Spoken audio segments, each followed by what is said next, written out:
the champagne bottle raised high above angry heads. Evelyn May Whitlock saw trouble brewing across the room. Violence was about to explode in Murphy's Tavern. At 26, Evelyn had developed an unusual skill during her 3 years serving tables. She could read body language like a roadmap to disaster. Tonight, that hidden talent would change everything. The man in the navy suit sat alone, quietly observing the Friday night crowd. Thatcher Elias Monroe had built Ironwood Tavern and Company from nothing into a thriving chain of rustic bars. At 32, he preferred visiting his establishments unannounced, watching how staff handled real situations when no one knew the owner was present. 3 construction workers at the corner table had been drinking steadily since 6 o'clock. Their voices grew louder with each round, their gestures more aggressive. Evelyn noticed their clenched fists, the way they leaned forward when speaking, the dangerous glint in their bloodshot eyes. She had learned these warning signs during her incomplete college program in hotel and restaurant management. Financial struggles forced her to leave school, but the conflict resolution training stayed with her. Every shift taught her more about reading people, diffusing tension before it exploded. The argument started over a spilled drink. The largest worker, a bearded man in flannel, accused another patron of bumping his table. Words escalated quickly in the dim, neon-lit atmosphere of the crowded tavern.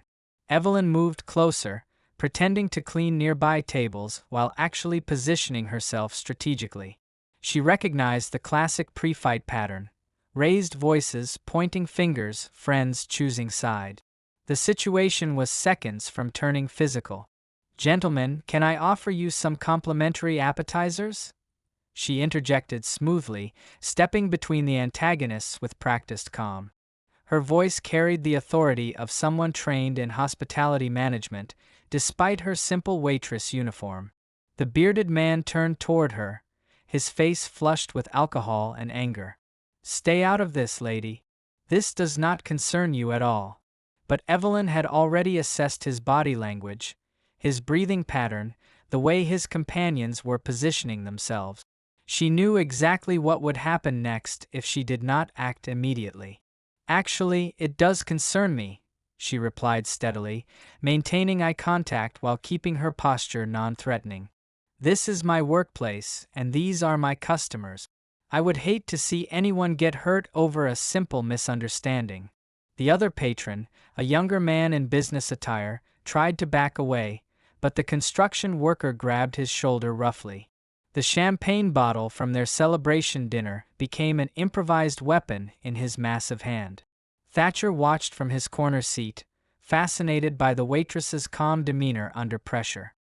He had seen countless bar fights in his establishments, but rarely witnessed staff handle volatile situations with such professional skill. Evelyn stepped closer, using techniques she remembered from her hospitality training. She lowered her voice, forcing the angry men to lean in to hear her. She acknowledged their frustration while redirecting their attention toward a peaceful resolution. "I understand you are upset about your drink," she said, addressing the bearded worker directly. "That was completely unfair to you. Let me personally replace it and bring your table around on the house." Her genuine empathy and practical offer began to defuse the immediate threat. The worker's grip on the bottle loosened slightly as he processed her words. But his friend, still drunk and eager for confrontation, shoved the business patron hard. The younger man stumbled backward, crashing into Thatcher's table. The CEO tried to steady himself but slipped on the spilled champagne, falling heavily to the wooden floor. Evelyn reacted instantly. She grabbed a bar towel and knelt beside the fallen man, checking for injuries while simultaneously calling out firm instructions to the aggressive group. "That is enough," she commanded with surprising authority. "Security cameras record everything that happens here. Do you really want assault charges over spilled drinks?" The construction workers sobered quickly at the mention of legal consequences. They mumbled apologies and retreated to their table, the fight completely deflated by Evelyn's professional intervention. She helped Thatcher to his feet, brushing off his suit jacket and ensuring he was uninjured. Her gentle touch and genuine concern impressed him deeply. This was not typical waitress behavior. This was trained hospitality management in action. "Are you all right, sir?" she asked quietly, her voice warm with authentic care. "Do you need medical attention or anything else I can get for you?" Thatcher studied her face, noting the intelligence in her eyes, the confidence in her movements. "I am fine, thanks to you." That was remarkable conflict resolution. "Where did you learn those skills?" Evelyn smiled modestly, unaware she was speaking to the man who owned the entire chain. "I studied hospitality management in college. Never finished my degree, but I guess some lessons stick with you." As she returned to her duties, Thatcher realized he had found something precious, a natural leader disguised as a struggling waitress. Her quick thinking had prevented violence, protected customers, and demonstrated exactly the kind of skilled staff his growing company needed. Monday morning, Evelyn received an unexpected phone call offering her a management position with Ironwood Tavern and Company. She never learned that the quiet man in the navy suit had orchestrated her promotion, but she would spend years perfecting the art of turning dangerous moments into opportunities for human connection.